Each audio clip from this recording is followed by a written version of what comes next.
But first, the author Robert Harris has spoken out against woke warriors who say straight white authors like him should only write about characters who are straight and white.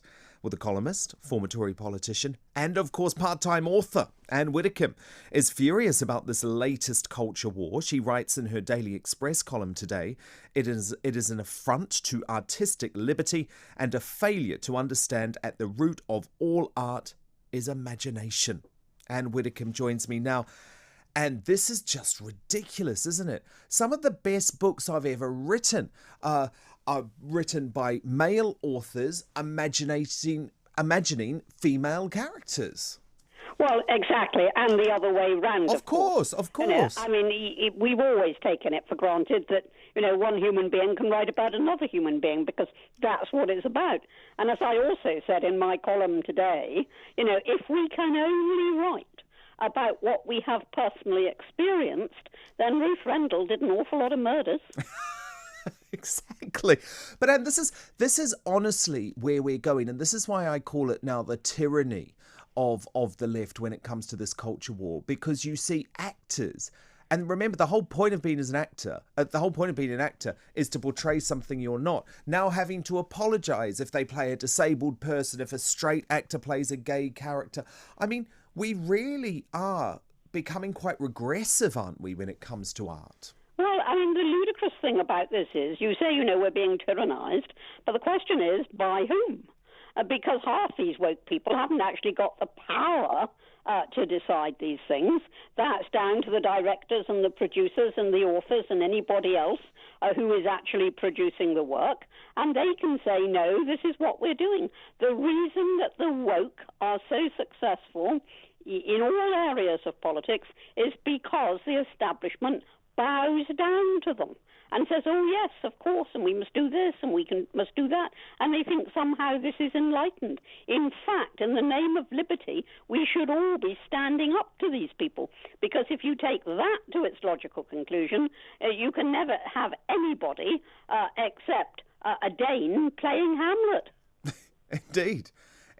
Indeed. But, Anne, I think one of the issues is that these corporations are terrified. You know, they get a couple of hundred messages on Twitter, for example, Anne, in an orchestrated campaign, but they feel like the whole world is turning against them because they're so obsessed. Most of these corporates, remember, are run, and universities and publishers, all of that, they're run in London, they're staffed by the metropolitan elite in London, and they believe, Anne, that the entire population is living and following every ridiculous scandal on Twitter, which couldn't be further from the truth.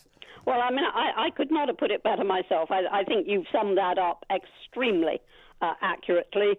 It is quite true that people don't think outside their own bubble, and most of these decisions are taken within that bubble. And that is why, of course, going back 4 years ago, the establishment was so shocked when the country voted to leave the EU because they thought everybody thinks as they think. And, of course, they don't. And when they get 200 emails, what they've got to ask themselves is this. These 200 emails have arrived from people who feel very strongly, who want to make a stand, who are motivated, but that doesn't mean that everybody else in the population feels the same way. It just means that other people, aren't actually fighting that sort of war. Robert Harris, who's, of course, a very, very popular author, he said this is a hill worth dying on. He said we have to have the artistic freedom to imagine and write about other sexes, other times. I think that is important. Are you saying a woman who can't write a book in which there's a male character? It's ludicrous. Now, obviously, Anne, Robert Harris, he can't be cancelled. You know, he's so successful. He's made all of his money. He's got his fan base. Do we need, Anne, more powerful people in the arts and entertainment industry like Robert Harris to start standing up and saying, no, hang on a moment, woke warriors? Yes. And I mean, I think it's very significant what you say, that Robert Harris can't be cancelled. Of course he can't be. And nor can JK Rowling be cancelled. Yeah. and therefore they can make a stand. But what we have seen recently is much lesser mortals actually paying the penalty for this and finding that they are cancelled. And so, yes, we need a very, very firm stand, but I think we need to go further. I've said for a long time now, we actually need a law guaranteeing liberty of speech. I never thought I would have to say, well, we need a law guaranteeing artistic liberty, because I thought that was taken for granted, but it no longer is. Well, I think we need it too, Anne. I think people are protected in the US and we're not protected in the same way here. And I think it's very, very worrying.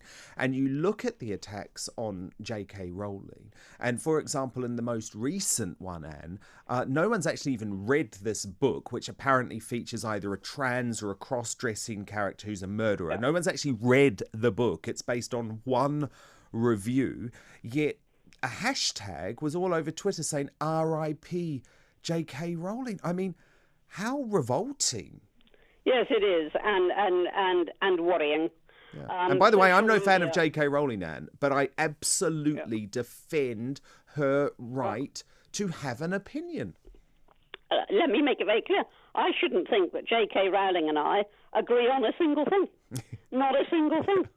But what we do agree on is the liberty to say what you think. And that was something that we used to take totally for granted in this country. And social media has, in that respect, proved to be a very, very malign force. Yeah. It's like a witch hunt. It's a witch hunt through social media. Yeah, well, you can't be cancelled either, Ann Widdecombe, by the way. I hope not. It was a brilliant column, as usual. Thank you so much for sharing your view as ever, Ann Widdecombe.